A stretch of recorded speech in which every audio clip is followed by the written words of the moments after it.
Welcome, everyone. I'm Noelle Marshall with the Co-Creators Convergence, and welcome to our Creator Convos, which we hold every Thursday night. And I want to tell you, we have a very, very special evening. And we have a guest, Mari Fix McEwen, and she is an Indigenous elder, a grandmother. We'll learn more about her later. But she is we're going to be in ceremony all evening. So we have ceremonialists with us that she will introduce here shortly. But before we begin, I'm going to tell you a little bit about the Co-Creators Convergence, and then we shall begin our evening together. So stand by.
Thank you, everyone, for joining us tonight.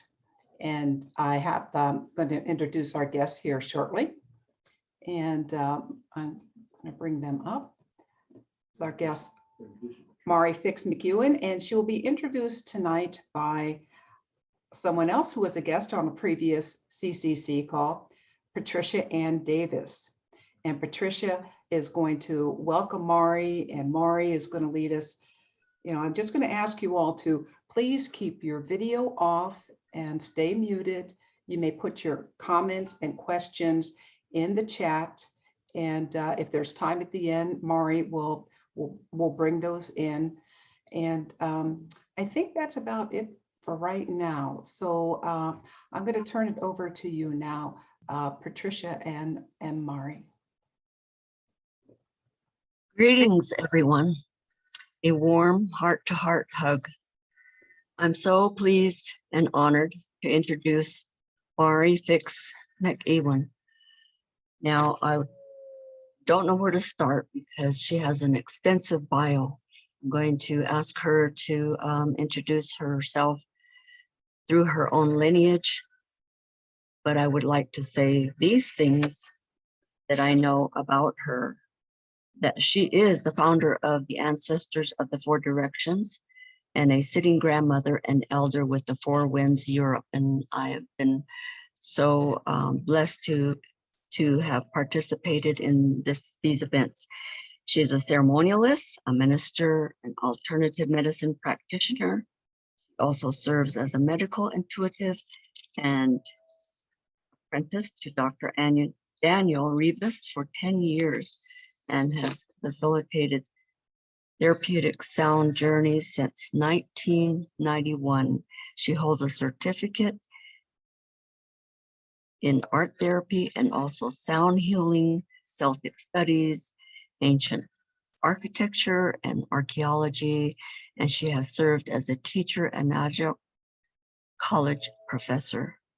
She is a sitting grandmother and a circle co-facilitator with the Indigenous Grandmothers of Europe. She supports women of European ancestry to revive their roots, to embrace their Indigenous values, and to unify with other Indigenous relatives to create healing, understanding, solidarity, balance, and connection.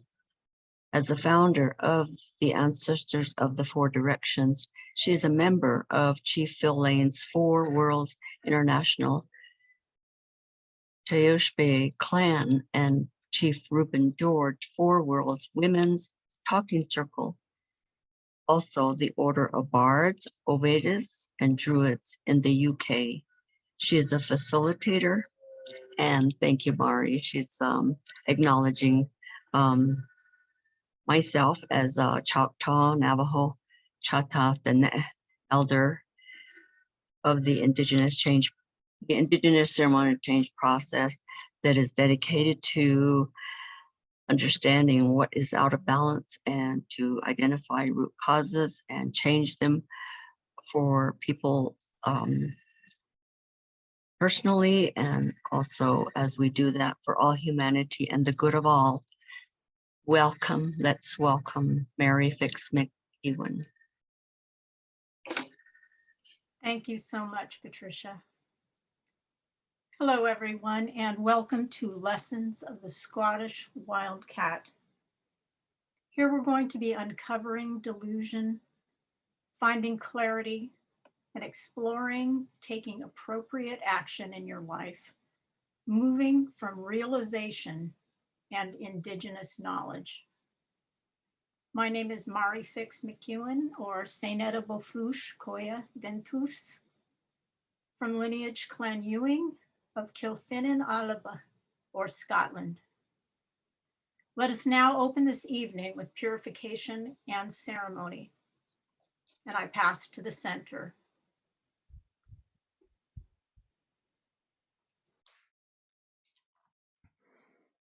Creator, grandmothers, grandfathers, this is your granddaughter, Wichankpi, Wiakpakpa Wia, speaking. Welcoming all here now from the four directions into this sacred circle. We cleanse and purify this space in a good way with the clearing power of the cedar medicine and the gentleness of the sage.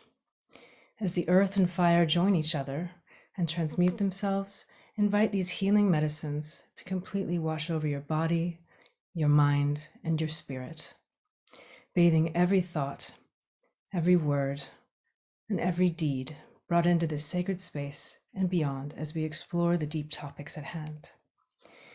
Visualize this feather brushing away and clearing off anything heavy and outmoded that you've carried with you and anything that you no longer wish to hold on to. Release it all, bless it all in a kind and gentle way. May you all feel lighter, brighter, and clear to communicate in this purified sacred circle of intention and creation. All my relations. I pass to the center. All my relations.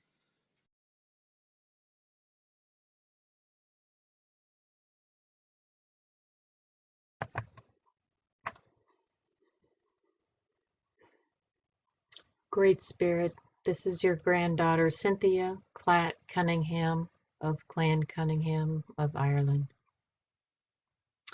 I call in Airher, place of new beginnings, inspiration, illumination. May there be peace in the East.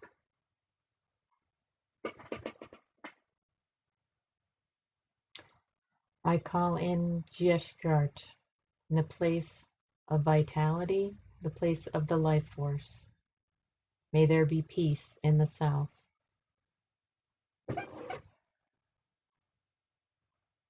I call in Yarter, in the place of cleansing, releasing, and healing. May there be peace in the West.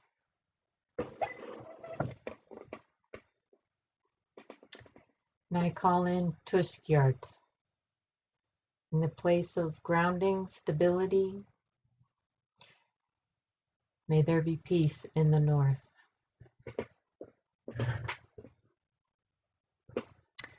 I now call in Nuivra, Father, Son, source of all life force and the solar force.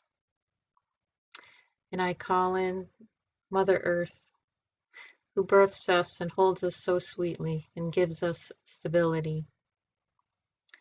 And I also call in the divine within,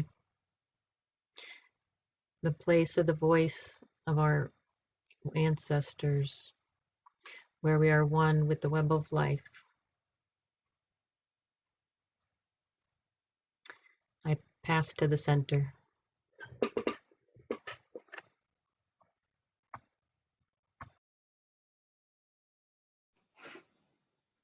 And now I speak a Druid prayer in Gaelic or Irish for those non-Americans. Tu duina al spiritu husent, agasi gusant, niert, agasi niert tishent, agasi tishent ulus, agasin ulus, ulusun kiert, agasin ulusun kiert an grahe, agasin grafwe an grado na buher fad. Agasin grado na buher fad an grado ola spirit. Agus gach mahas awanin lesh. And I pass to the center.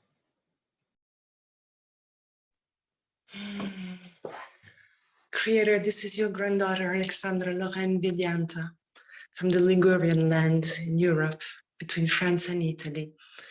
I will speak the Druid Prayer in English for all our guests. Grant us, O Spirit, thy protection, and in protection, strength, and in strength, understanding, and in understanding, the knowledge, and in knowledge, the knowledge of justice, and in the knowledge of justice, the love of it, and in that love, the love of all existence, and in the love of all existence, the love of spirit, spirit and all goodness. And I pass the feather in the center.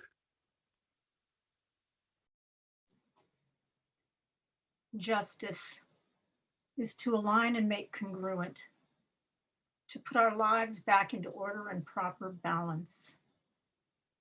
I now call to the principles of harmony and congruence, bringing these forward within our awareness.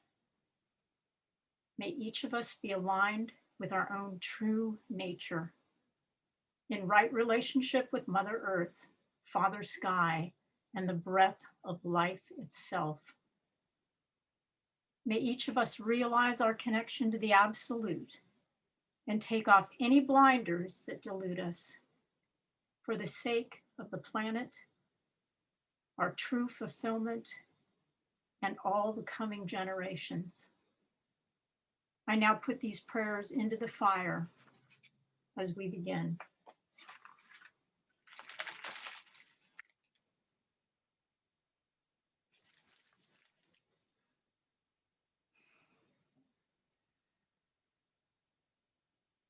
I would like to start this evening out with a quote from Barbara Marx Hubbard. The great human problem of evil stems from our illusion of separateness. Whenever this illusion is overcome, we behave lovingly to one another.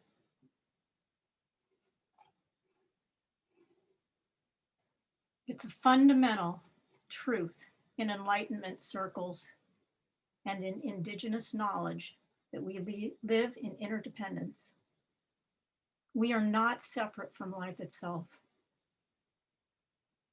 And we cannot escape living in that relationship, no matter how hard we try.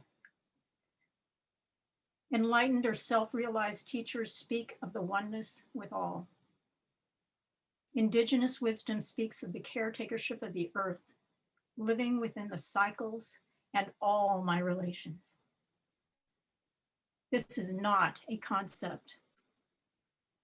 Rather, it is a living, breathing reality. But on a lot of levels, we cling to the false belief that we are separate because many of us don't feel this oneness. We might believe in the idea of oneness, but it remains conceptual in our mind. We sure talk about it a lot, but we rarely experience it, if ever, let alone live the reality of it. Maybe we've had a fleeting transcendent experience or a glimpse into the nature of, quote, reality through meditation, psychedelics, or just having it come upon us by the grace of the universe. And those experiences are something that you will never forget completely. But then the amnesia often sinks in. Here on Earth, in the Western world paradigm, we have been taught that we are separate from life, and we think and feel that we are separate. So even if oneness and interdependence are the truth of the universe on the ultimate level, when we say we are all one, a part of us feels like it's lying because it has no awareness of that fact. Living in the awareness of separation, we feel that reality is what our mind thinks it is. When you feel separate or experience yourself as a separate being, then you feel that something fundamental is missing in your life. So you look to the world to fill the gap. That's where materialism comes in and constant striving. But actually, there is no such thing as separation. It is an illusion, just as an idea in your mind. Is what you think the truth is the entire picture? Is what your mind says really happening in reality? How can someone have one idea of reality, my reality, and another person have a different idea? Is that really reality? No, not in my book. It's not reality. It's perception that is relative. What if you woke up one day and saw that you had made it all up? That you as a separate being did not exist at all? Well, that's what happened to me. It's called self-realization. In a moment of realization, I saw that the myth of me was not real, and that everything that was concocted in the mind was not reality. What would you say if I told you that all of that head chatter was not true? That what you think is your life and what you think in your mind is actually not real? That who you think you are, or the story of me, is not the actuality of your being? Well, once you see that, you can't unsee it. And then you hopefully embody that in your being and go out and spread the news. That's what all these enlightened, realized teachers are doing, attempting to get you to embrace your true relationship with all that is, your oneness with the universe, your emptiness inside, not from the mind, but from your being. Jesus supposedly said, I and the Father are one, which translates to, I and the totality are one. Basically, if you were having the experience of oneness with the universe, you are not going to hurt yourself or anything else in any way.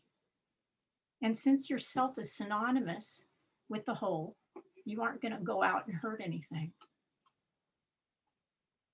Getting back to indigenous knowledge, if we are one with the whole of life, then what we do reverberates throughout life. But most are unaware of this because of our upbringing. Even if we have bought into the idea of oneness, we live a life that allows us to justify doing anything we want while ignoring the fact that our actions affect the whole. I remember J. Krishnamurti saying that there is no choice in life, really, because when you are aligned with what is real, you always do what is appropriate. Now, that kind of alignment is one of being. Basically, In that, there is no free will. It's actually merging your free will with the divine's will. Letting go of what you feel separates you from the source, the universe, and the whole of life. Uniting with your true nature. Free will is really actually leaving your nature. Whereas alignment is what people call self-realization, where the mind ceases to confuse your perceptions. Because it's the mind that tells you all sorts of things like, I'm ugly, I'm stupid, I'm better than you, I am entitled, I'm superior, you are dumb, you are not human, you are the devil, you are not civilized, it's okay to steal and kill and deceive, and it's okay to have lords and serfs and slavery if you can get away with it. It's not okay for you to have massive wealth while others die around you in squalor if you're in alignment. The mind goes on and on with its ideas and its schemes, its justifications, its agendas, and its plans. A mind that is not aligned with the truth creates all sorts of problems. And those problems are the ones we are faced with now.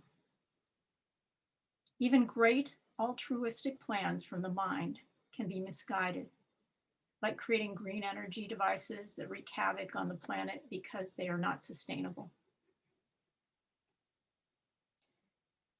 Michael Moore pointed this out in his latest movie, A Planet of Humans, a highly unpopular look at the lack of sustainability in the green movement.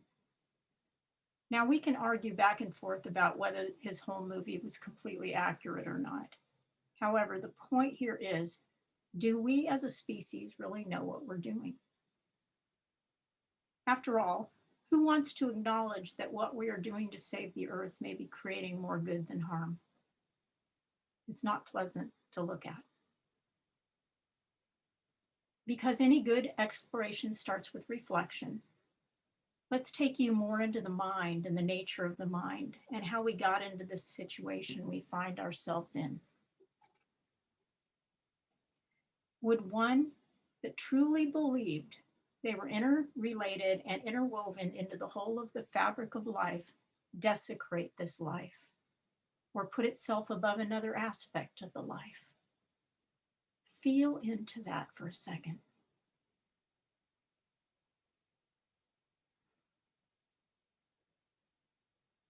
Is it the mind that creates the illusion of separateness?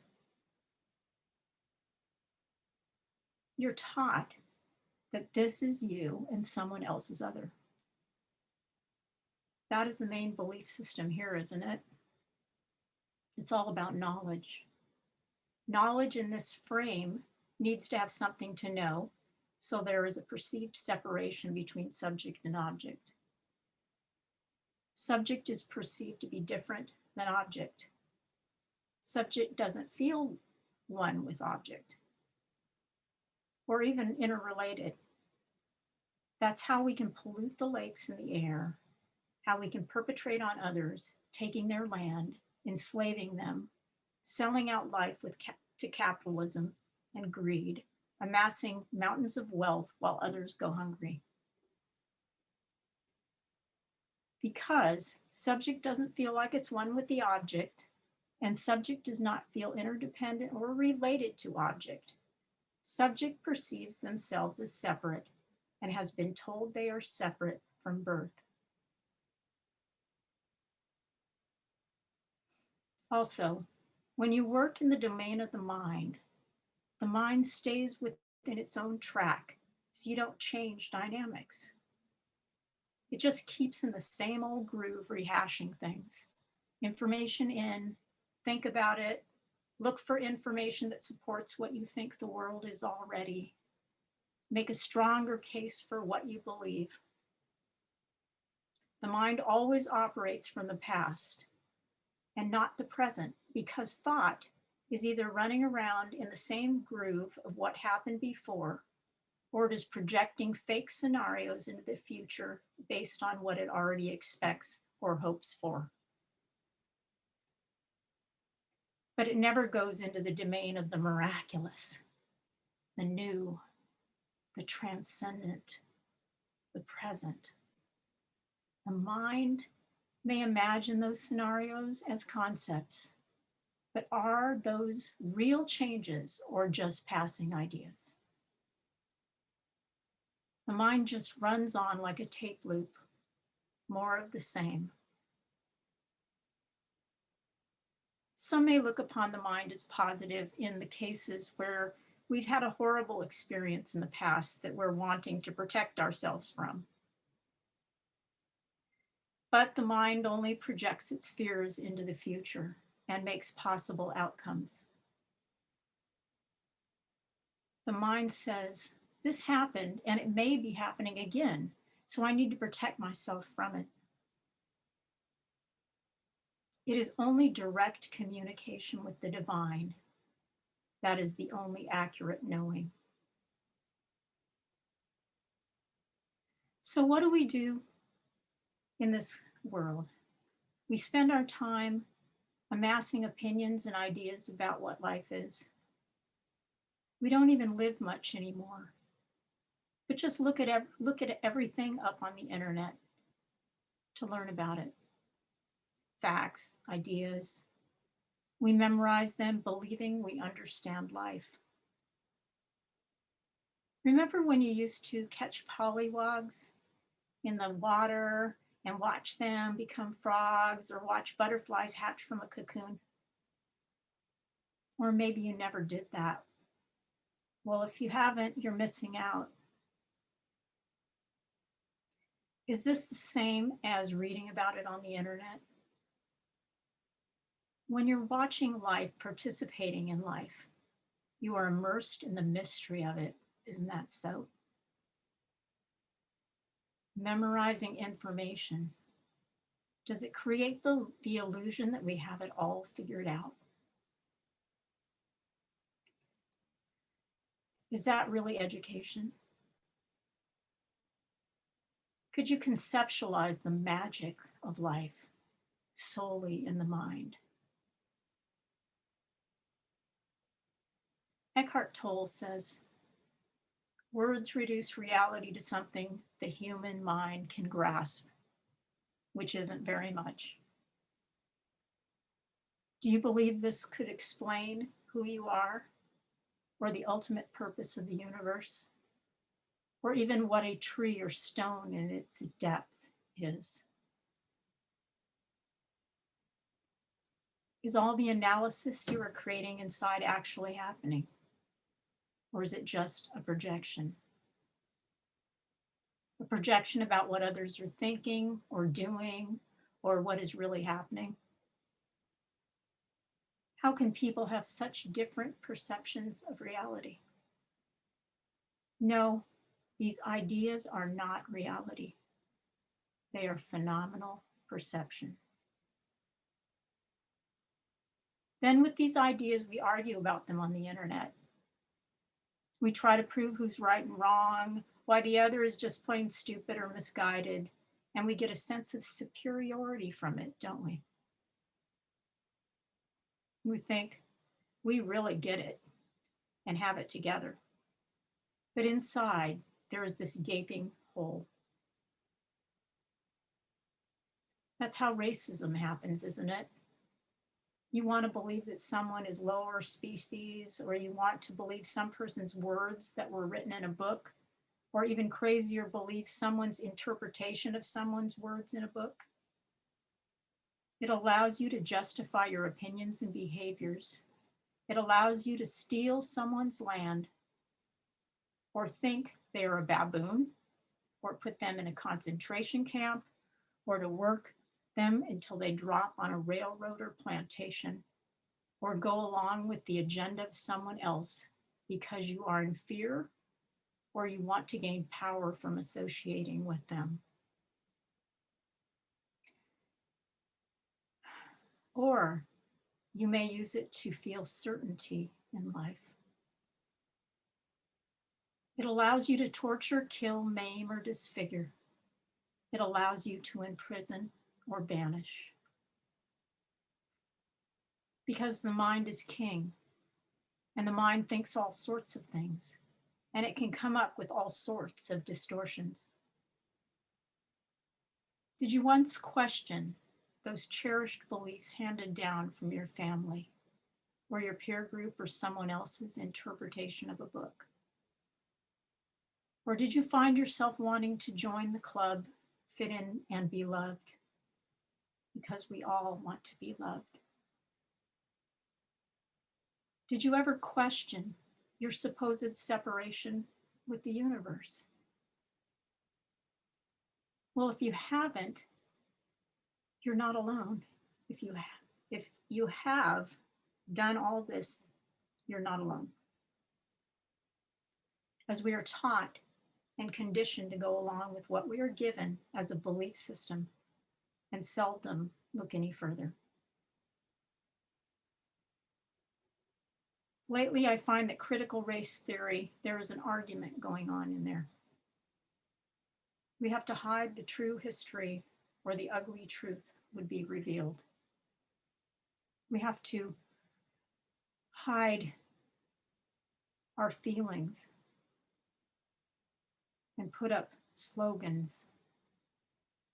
So some children have to live on the brunt end of racism, while the rest are shielded and spared from knowing what is going on to, quote, maintain their innocence. Like one group of children is entitled to innocence and the other one is not. We never see that perhaps it is more about keeping the game going and the players unexposed. Sri Muji says, love is not selective, just as the light of the sun is not selective. It does not make one person or group special. It is not exclusive. Exclusivity is not the love of God, but the love of ego. And so this world is created based on the mind, thievery, and controlling narratives. We make nuclear weapons to protect us from other people in the mind. We steal land and then put up borders saying, don't take the land we just stole. Did we question originally stealing the land? Now it's ours in our country. Now someone sells you the land they have stolen. Their family has amassed a lot of wealth from all that thievery over the years. They had the most guns, or they could buy people to do their bidding. Now you are buying the stolen land and are enslaved to a mortgage that is extracting more fees by banking families that have stolen land and labor. And if you don't comply with living this way, you're out on your ear. Those people have spent a lot of time telling us we can have the American dream if we just do this and this. And they also have spent time convincing us that we want that dream. And we have bought into it. You say, well, all that happened a long time ago, and we have to live with it now. That was then, but this is now. What has happened has happened. Get over it. But isn't it still happening? Maybe we don't like things, so we protest. But then the government comes in and moves against the people, the very people that they are supposedly representing, all for the sake of maintaining the power structure of the status quo. We were either a perpetrator taking the land, a victim, or a compliant perpetrator going along with all of this. And the energy continues in capitalism. The top dog wins. Amass as much as you can and don't share it. Every man and woman for themselves. and we will wave to you as you sink into the pit if anything happens to you. Are you not exhausted and tired of living this way? Is this your idea of life? Is this the dream you held as an innocent child of what life could be? So you think, I will just work harder and get ahead. I will take a workshop or a master class and become a master something or other in a week or a weekend, and then advertise myself as such and compete against the throngs by learning to use the advertising funnels. Even though you know that it's a lie, because no one is a master in a weekend or even 10 years. I will take a workshop with one of those self-help gurus that allows me to make $1 million because I don't know how to change this system. And someone said you can have it all if you just work for it. Have what?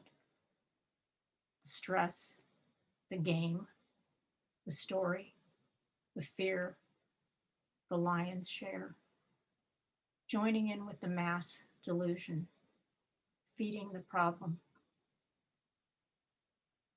The enlightened teacher Krishnamurti said, "It is no measure of health to adapt to a sick society." And he goes on, all of us have been trained by education and environment to seek personal gain and security and to fight for ourselves. Though we cover it over with pleasant phrases, we have been educated for various professions within a system which is based on exploitation and acquisitive fear. And because of this, we are desperate to be someone, to be recognized, to make a living, to take care of our children. So we acquiesce, accept, agree, or give consent by keeping silent, or by not making objections to this madness. And it keeps us busy running around in circles. We learn to get by, to compromise that which should not be compromised. And in this society, everything is compromised and taken, isn't it? Because it started that way. It continues. It is perpetuating the myth of separation and acquisition, manifest destiny, the doctrine of discovery, rape and pillage. You wouldn't act that way to yourself nor to your relations if you felt the interdependence and love of the universe in harmony. So we want to be something or someone to make a living. And we keep up that perpetrator energy. We don't mean to. We steal ideas and concepts from other people and take it for our own. We parrot each other's knowledge and ideas without having lived it or discovered it ourselves. So our words have no power. We mimic and repeat the storyline, the belief systems others are selling.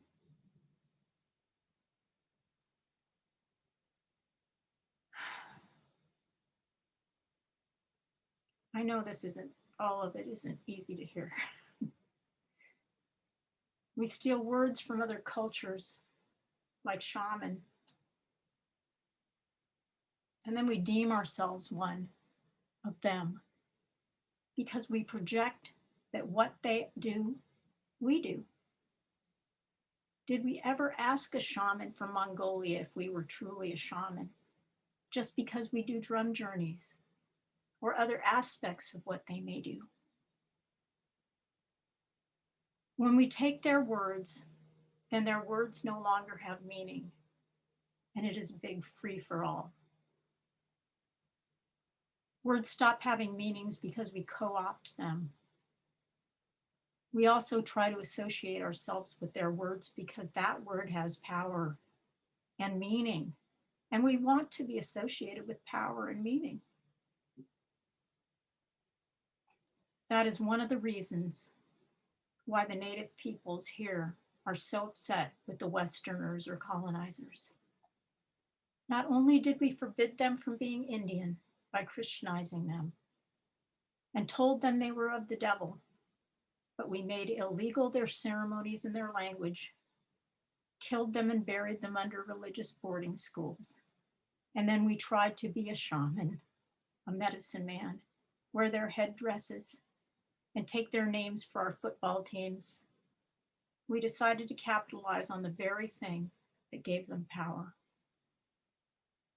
When does this madness stop?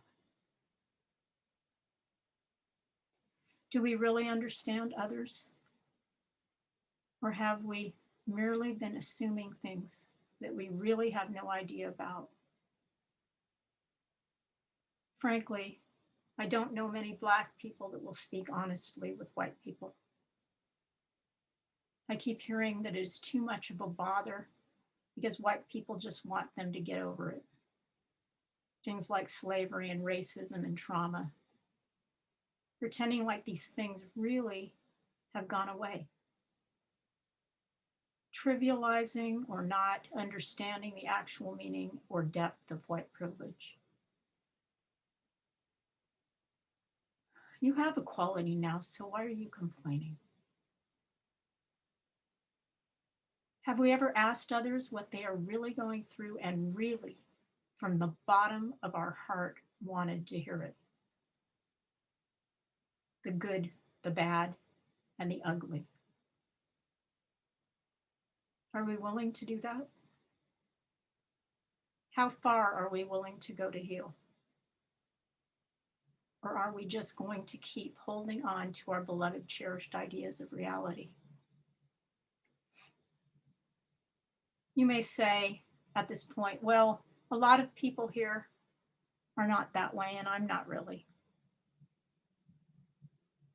Well, I would challenge each of us to look deeply at ourselves. You also may be saying inside, Mari, you are just being negative and creating negativity by pointing all of this out. The emperor has no clothes, people. Seeing the truth of how the mind works is not being negative. It's gaining clarity. Being negative is being at the effect of a runaway mind and its runaway world. So what does that all have to do with the Scottish Wildcat, you may ask? The subject of our lecture. The Scottish Wildcat, the cat of the woodlands or the forest cat, is an icon of the Scottish wilderness. A mysterious and elusive creature, it is one of the largest remaining mammals in Scotland. The wildcat is more than the symbol of our primordial and original wild nature, as the emblem of the Pictish clans. The Picts are a people speculated to be the original indigenous of Alba, or Scotland.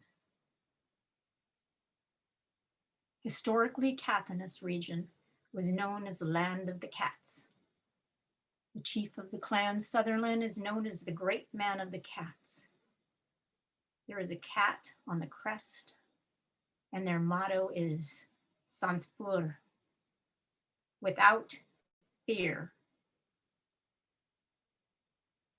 If you look at a close-up of a wild cat's face, fearsome and furious, fangs barred and yellow eyes narrowed, they will fight for their freedom with the passion we can only dream of. Hunters with a bold and fiery spirit They are considered to be the most untamable animal known. No one has ever been able to tame a Scottish wildcat, even if raised from a kitten, for they are a truly wild cat.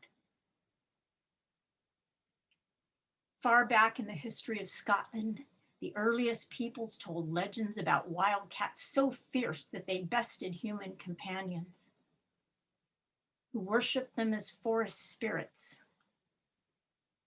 Centuries later, clans formed together under the banner of the wildcat and fought wars for the independence of the land against would-be colonizers. Often referred to as the tiger of the highlands, striking, handsome, and powerful, they are the very essence of a wild predator living by strength and stealth. Now, Scotland doesn't possess very many species that are unique to her land. The Scottish wildcat is the very essence of our national heritage. Wildcats live solitary lives with overlapping territories. In that way, they live in harmony with the ecosystem. They don't overpopulate. They don't produce big burden on the prey species. They only breed once a year, and they've evolved to live in the wildest of places, the highlands.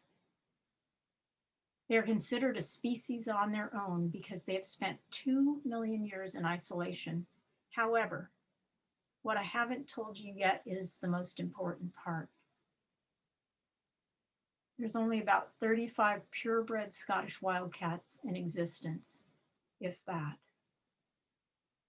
They're critically endangered. The Scottish wildcat is so endangered, it's not only considered one of the rarest animals in Britain, but is the only surviving member of the cat family in Britain. Scottish wildcats, like lynxes and wolves, are apex predators. So what does that mean? It means they're at the top of the food chain. When a predator is at the top of the food chain, their presence there is what keeps the balance of nature intact. I know some of you know this already, but I'm going to just mention it for another little bit. Scientists have found that if wolves, an apex predator, are killed off in the ecosystem, that the whole ecosystem goes out of whack. The deer start overpopulating, and then all the trees get stripped, and then the grasses get overgrazed, and then the land turns desolate, and the streams start drying up, and it becomes a wasteland. If you were going to save an apex predator species, the big cats and wolves are at the top. If you don't have the apex species preserved, the chain gets broken, and it makes conservation pretty much impossible. Rewilding serves to bring apex predators back. In fact, they've found that spirit knows best, and that all the animals and the plants that lived there need to be there for the balance and harmony of life. So ultimately, to rewild is to bring life back into an area.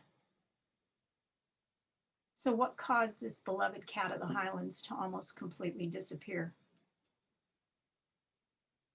Like many other creatures, man has hunted them to an extinction, as well as trapped them for as they're trying to protect sheep and other farm animals sold for profit. Sheep herders and ranchers have been the biggest opposition to rewilding, as they often argue that bringing apex predators back to Scotland will cut their profits. Facts and data, however, support that reintroducing apex predators back into the landscape like the wildcat will put the land back in balance. But many bemoan the speculation they will lose a sheep or two, concerned with each penny rather than overall health of the system. But wildcats and larger predators are proven to kill less than 4 sheep a year per estate. The other biggest threat to the wildcat is hybridization. Because there are so few wildcats and there are so few mate selections for them, people's house cats have gone out roaming in the highlands and have been interbreeding with the cats. This creates feral cats roaming and distilling the purity of the species. Conservations have conducted ongoing spay and neuter programs to stop interbreeding of house cats with their wilder counterparts. Like any animal, wildcats live by an instinct, basically their original divine blueprint, and they do not stray from their original nature. What is the difference with humans? We're not functioning in interdependence with all of nature. We think we're separate and we can do anything we please. We put our individual ideas of want and fear first, even if it means suicide for the planet and each other. How can we claim to be the pillar of superiority intelligence that we think we are if we're killing ourselves and all of life? It's a mind in separation that is solely concerned with all about me.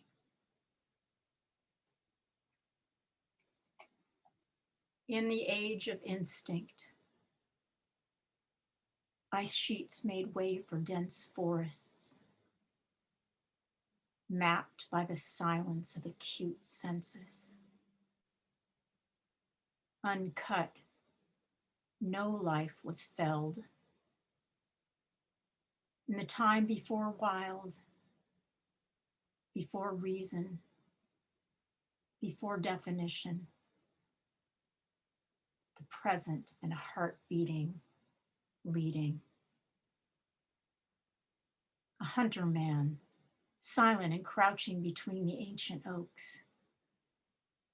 10,000s of years of uncarved, unhampered, unparalleled, untamed. Wildcat, one with the forest, the prey, the predator, the balance upheld in a stalking dance. Maintained where life begets life. All equally held, timeless, suspending each other.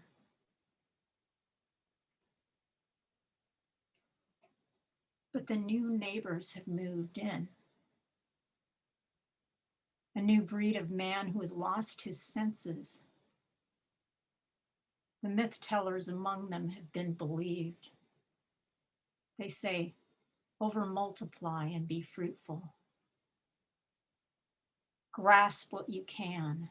The mind has laid conquest to the land for the taking. It muses that it has dominance and attacks for power. In a gold lust, it entertains that it is king.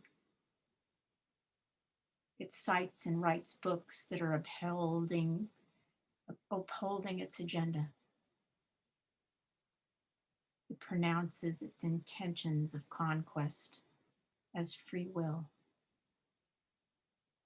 It takes up the battle cry and descends upon the harmonious, intertwined wildness, ripping it from its delicate equilibrium. It asserts a false authority. The most violent, fearful, and ambitious among them seize, control, and subjugate. With the highland clearances displacing the rest. Insisting on their superiority and subduing our culpability by tales that lull us into inaction, powerlessness, sleep, and slavery. They say they are our public servants, but when we object, they move against us to secure their position as masters. The wildcat falls under this harvesting for furs of status. She is not written into their lists of inclusion. She is tolerated only when she asks for nothing and takes nothing, like the ones who are now called serfs among lords, those who have fallen through the cracks or the working stiff. But as this is impossible for her, she is hunted down and made sport of. Encroachers shove her into smaller spaces. Her life is regulated to their use, while drying rivers mourn wolves and deers number in the tens of thousands stripping the vegetation. The weary join the ranks and cooperate, saying, that is then, this is now. That the damage has already been done. Swept along by the waves of momentum, we rarely imagine we could change things for the better, stop, or slow down. We don't question the definition of progress handed down to us. Impotent, we move to prayer and talk as an only form of action. The weight of the fallout is beyond belief and keeps us staring at the program on TV, while blankly we continue to consume their message. We wait for someone to save us or regulate a cure. The mind virus is upon us, and we ought to close our eyes and get back to business as usual.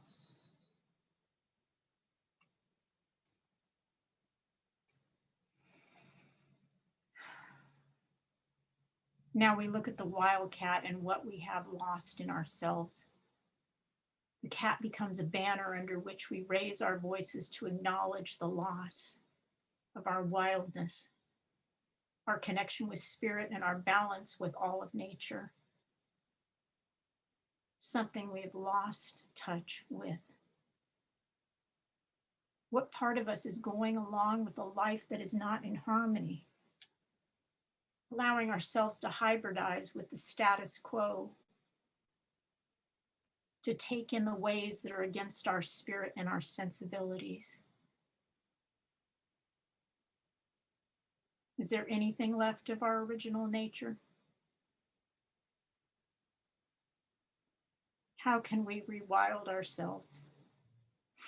Live in right relationship, feeling the connection of all life, rather than being in the mind and acquiescing to our own individual fears and needs, courting suicide. We are a species in danger of losing our basic life support system. A significant portion of the Earth's population will soon recognize, says Eckhart Tolle, if they haven't already done so, that humanity is now faced with a stark choice. Evolve or die.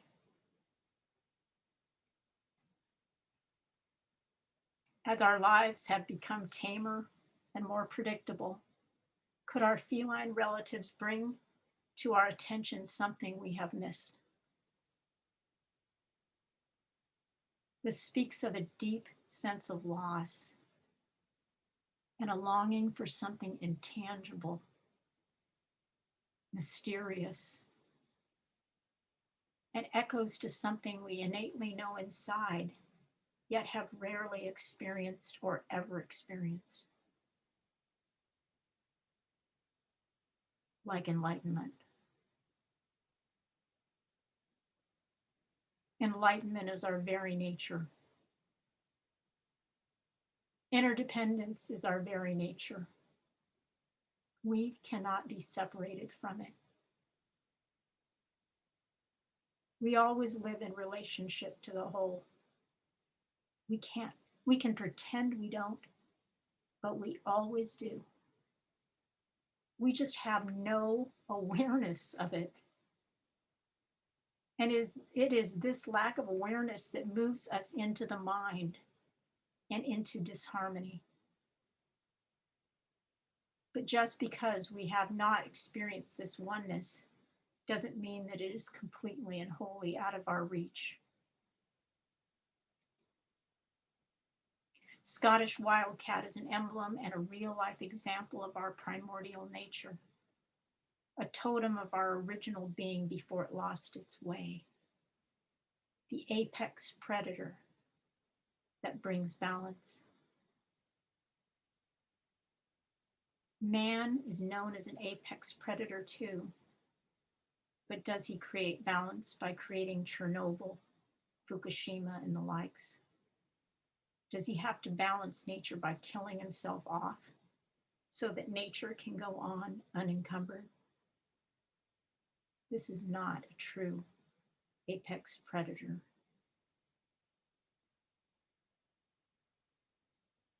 Who am I? What is my original nature? How can I live in the awareness of my oneness with all? Not as an idea in the mind, but as being itself. Eckhart Tolle says the single most vital step in your journey towards enlightenment is this: learn to disidentify with the mind. He goes on to say, not to be able to stop thinking is a dreadful affliction. But we don't realize this because almost everyone is suffering from it. So it is considered normal. This incessant mental noise prevents you from finding that realm of inner stillness that is inseparable from your being. Are we going to keep breeding with domesticated cats and going along with the program?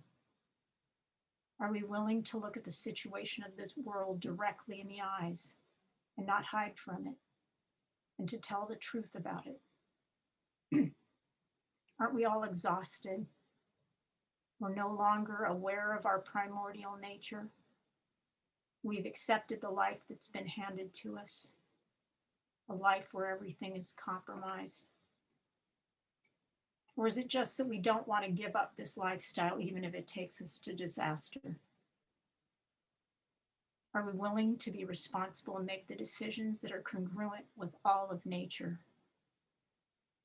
Often we kid ourselves, thinking that all these new inventions are needed, or even superior to a simpler way. Do you know that the Aboriginals report that they could read each other's minds because they had nothing to hide? Do cell phones help us develop our capabilities, or are we actually crippling our abilities with these things? What did we do before cell phones? And now we just had 3G. Do we actually need 4G, 5G, 6G, and so on? Do we need more and more and more and faster games and faster phones and the metaverse and virtual reality to distract us so we can live in a self-created matrix?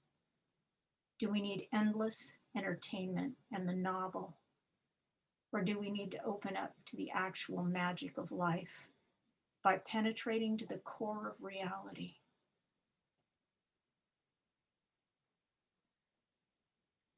Jesus turned over the tables on the money traders. Being a truth teller is not always easy business.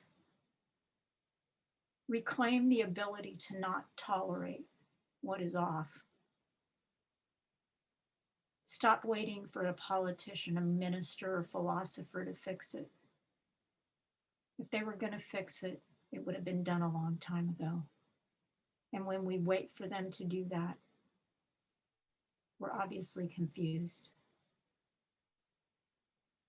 Just because their mind ideas matched yours in some way,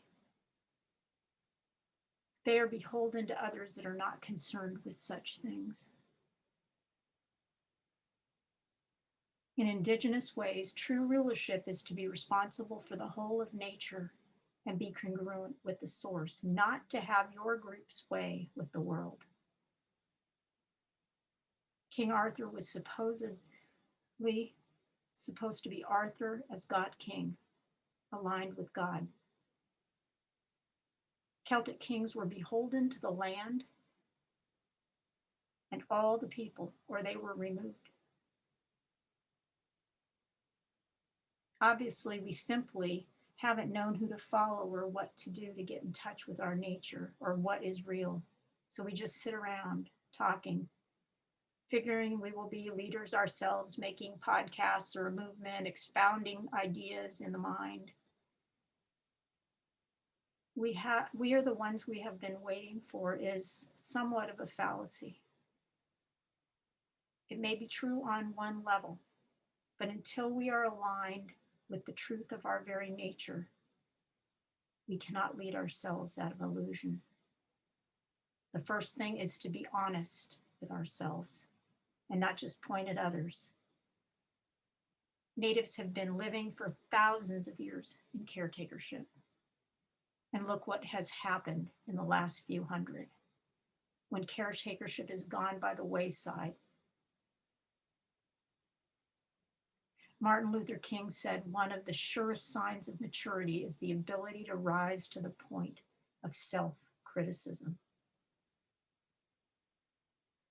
Yes, the strongest thing we can really do is admit the truth, that the mind doesn't have a clue as to what it's doing.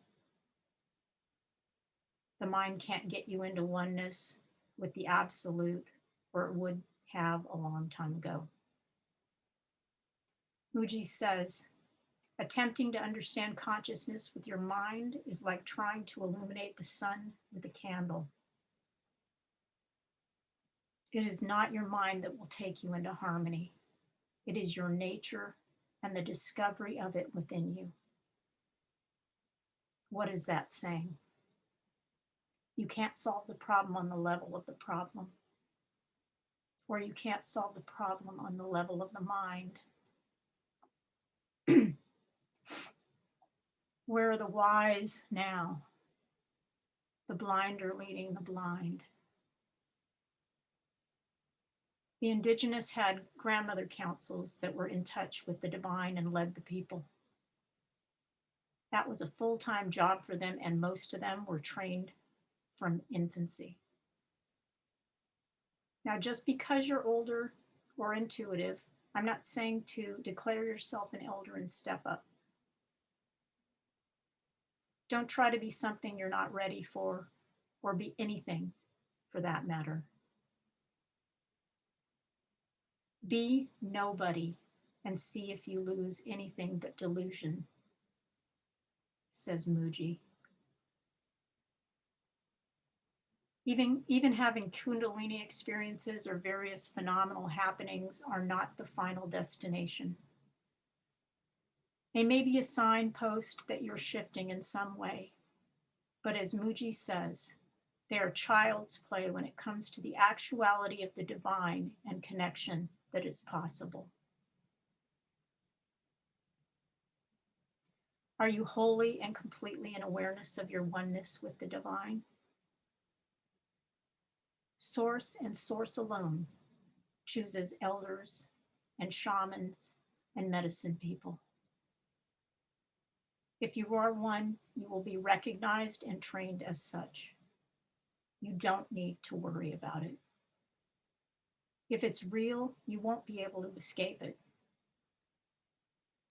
Self-proclaiming or wondering if you are one is the trap of the ego. What I'm saying is, you may want to look into finding the wise and that lead you out of the delusion of separation.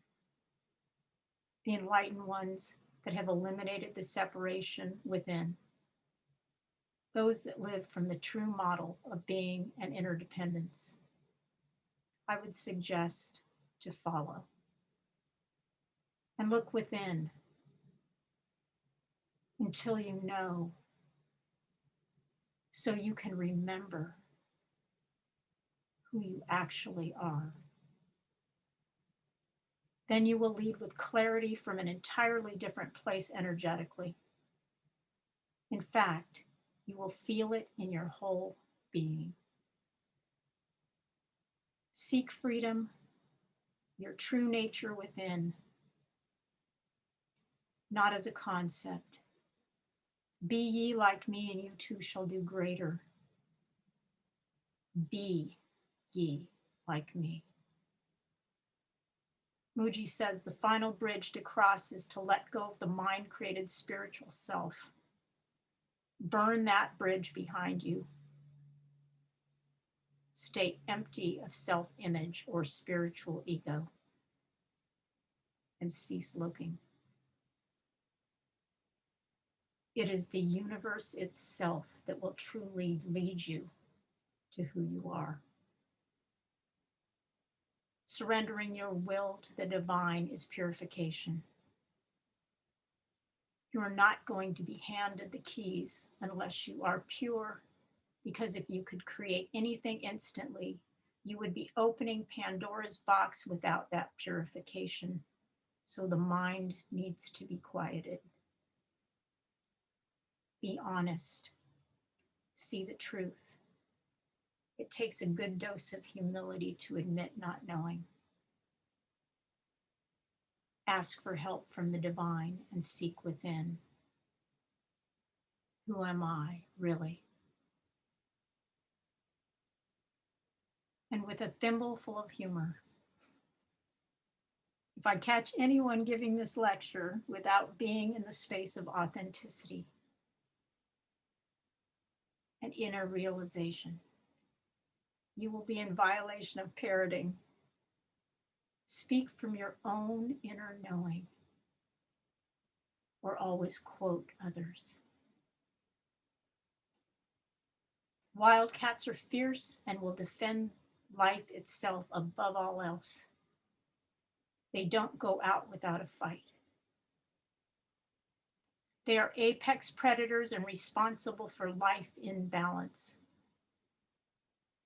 They don't get confused about their real nature. Sans peur, without fear.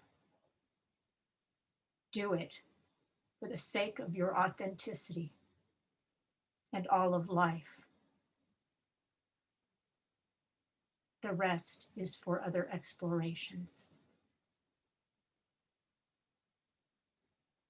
Lastly, I would like to share with you two of the organizations that I have founded.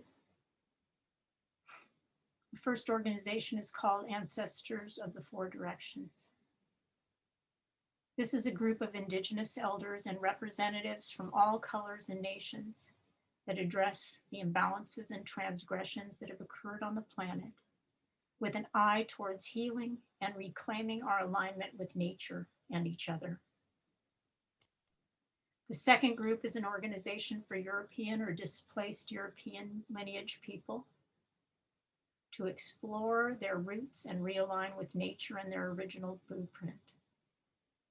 Here we will also take a deep look at history and the nature of earthways. We have an upcoming 3 or 4 part workshop that doesn't have a date yet, that is being developed that will start to bridge the transgressions between African American community and the European peoples. All are welcome. These workshops will ask the hard questions and seek to create honesty, understanding, and illumination into the history and current problems at hand, with an eye towards deep regenerative healing. We seem to be getting close to the end of our scheduled time. So we will drop links into the chat where you can sign up for our email list and give an energy exchange donation for any benefit that you may have received here today. You can also help us by supporting us there. We would love to have you join us in our Ancestors of the Four Directions upcoming programs and endeavors dedicated to healing the divide between races and deepening and reviving our Indigenous roots as we look to create more clarity, compassion, understanding, and heart-to-heart connection with others, the natural world, and our own inner knowing. We will also be exploring how to work together to change this world and create projects that work within these principles together. Because together, we can do this.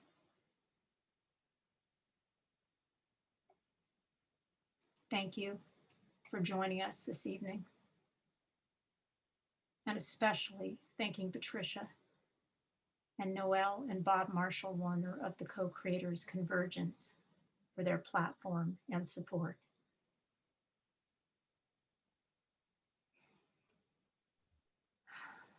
I'm not sure if we have enough time. Thank you, Mari, for that transmission. Yes, we have a prayer that we're going to do out. Should we Okay. do that now? Yeah, I think so. And we do have at least one question from Patricia Ann Davis. I don't know if you want to do that before or after the prayer. Let me look at it real quick. Okay, I'm going to put it in the chat. It just says, what were the highlights of the messages of the elder grandmothers who spoke at the Zoom event? At the witch dance? Let's see, I'm going to ask Patricia to unmute.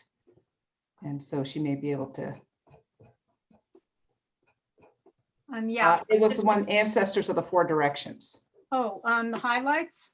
The highlights were, first of all, Patricia was talking about the Indigenous change process and how to remediate the way we are doing things, how to re-look at how we are doing things, and how to start the process of purifying ourselves in the mind and heart so we may move into being in balance and harmony. One of the other grandmothers, Tahira, was speaking of, she is an African descent and also Indigenous, as far as Indigenous native descent. And she was speaking of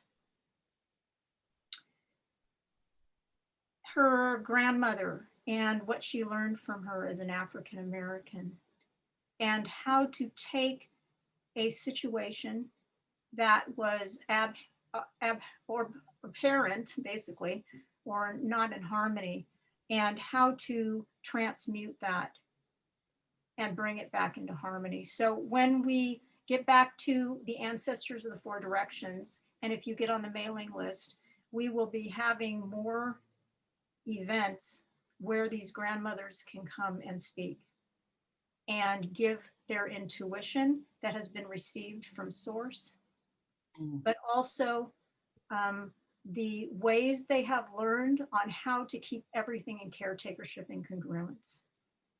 So I would say that would be. Thank you for the question.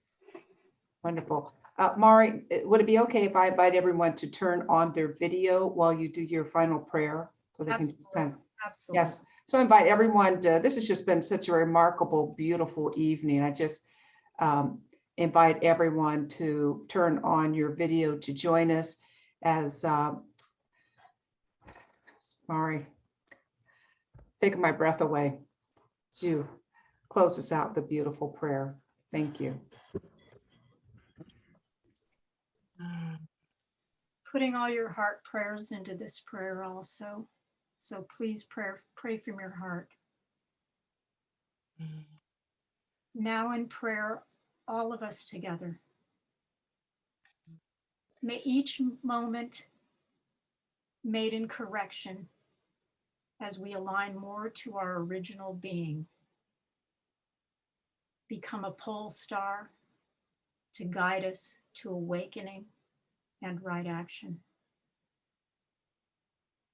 May we cleave to our true nature beyond thought and feel the universe pulsing through our lives, guiding us home. For with this alignment, and connection comes actual peace. And I pass to the center to Alex. Thank you, Mary. Thank you, Grandmother. I rise each day. We all rise each day through the strength of the heavens, through the light of the sun, the brilliance of the moon, the splendor of the fire, the speed of lightning, the swiftness of the wind, the depth of the sea, the stability of the earth, and the strength of the rocks. I rise each day. We rise each day, and we give thanks each day. I'll pass the feather in the center.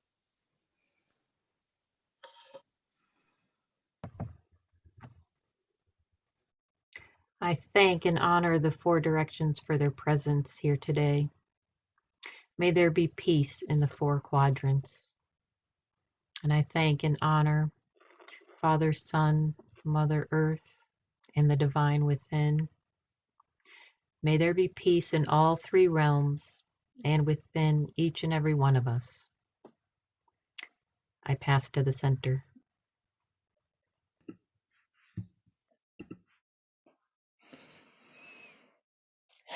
Thanking and blessing all that join this sacred circle from the four directions. We cleanse and purify ourselves in a good way as we close this circle, washing ourselves fully and completely with these medicines, bathing every corner of our energetic fields and into the beyond of our daily lives. As we reflect in the coming days on all the messages and prayers shared today, may our thoughts, words, and deeds reflect the good work of realigning our own relations with Mother Earth and all forms of life upon her. This sacred circle is now closed. May we go out into the world wrapped in a blanket of love, light, and protection as we breathe new life into creation. All my relations. All my relations. All my relations. Thank And you. once Thank again- you so much. Go ahead, Mari. Once again, as we bid you farewell for this evening, we will post links into the chat where you can subscribe to our events list, as well as give your support. Many blessings, and thank you so much for inviting us. Well, thank you, Patricia Ann Davis, for introducing us to Mari and bringing, I'm just speechless. This is perhaps one of the most beautiful Thursday nights we've gathered for. And I'm just so thankful. If anybody else wants to unmute themselves and say something, you're welcome to, if that's all right. Just want to remind you that also we have started at the Co-Creators Convergence. We always are here Thursday nights. Everyone is welcome. If you want to get a notice of who we're having each month, you just put your email in the chat. And we've started a new thing that some of you may not know of, is that first Saturdays at noon Eastern. We also have started a series in coordination with the Deep Time Network that Tex Albert has connected us with. And this Saturday, we will have Annie Spade, and she is also going to be talking about ancient wisdom and remembering who we are. So this is a beautiful thread that we have pulled, and we will continue. So you're welcome back, and same Zoom link. So you're most welcome. So thank you, everyone, for being here tonight. And